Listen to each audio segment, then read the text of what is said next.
Ask people what they think about religion. And one of the answers you'll get is, oh, there's all these rules to live by. Thou shalt not do this, and thou shalt not do that. All those rules are just so suffocating. But when the commandments were given, Israel had just left Egypt after being there for over 400 years. 400 years. Think about it. 400 years ago, where were we? The collective memory of what life had been like before Egypt was gone. The Israelites were a people who had no land, no leaders, and no freedom for 4 centuries. They were slaves to Pharaoh, working 7 days a week, 365 days a year on Pharaoh's projects. Just freeing them wasn't enough. It'd be like releasing a floofy little house cat into the wild. It wouldn't know what to do, and it would probably get eaten. Freeing them from their enslavement was one thing, but they need an identity and perhaps even some structure. If you think about it, when someone joins the army, they don't just give them a hotel room and let them know when the continental breakfast bar is open and, make your bed if you think about it. No, it's boot camp. It's marching at 6 a.m. and hospital corners and Foot Locker inspections. When someone goes into rehab for some kind of addiction, it's the same thing. Structure, schedule. To change someone from one thing to another, we know that it requires structure. This is sort of what the 10 Commandments are.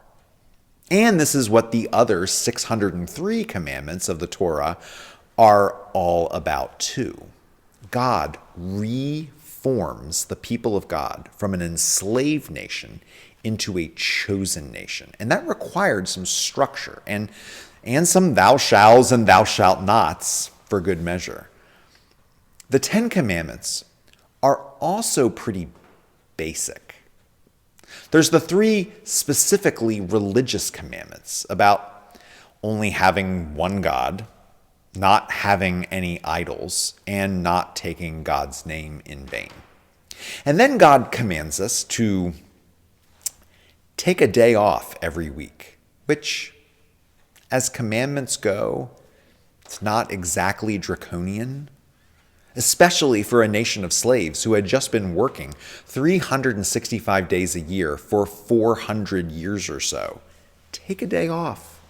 Then there's the commandment which tells us to honor our parents, which says something about the importance of the family and the place that our elders are meant to have in our society.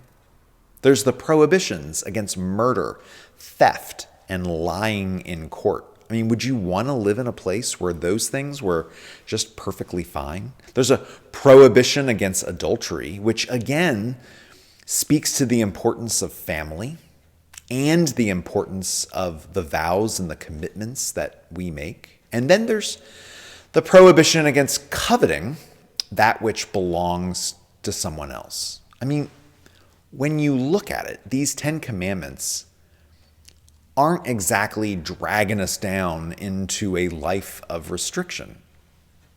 They're pretty basic, but in their basic way, they did provide structure for a people who really needed it after their time in Egypt. What we're going to be looking at in the next block of sessions is the consistent pattern of commandment violations, stories which tell of the explicit breaking of commandment after commandment in order in each of the books from Exodus through Kings.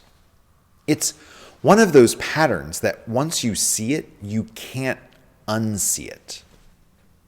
And there's an undeniable message embedded within this pattern.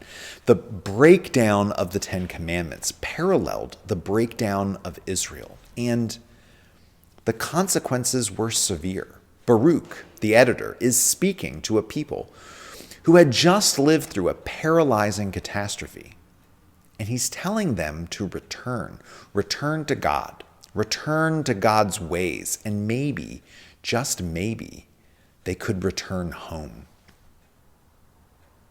Here's a question to think about. What place do the Ten Commandments have in our world today?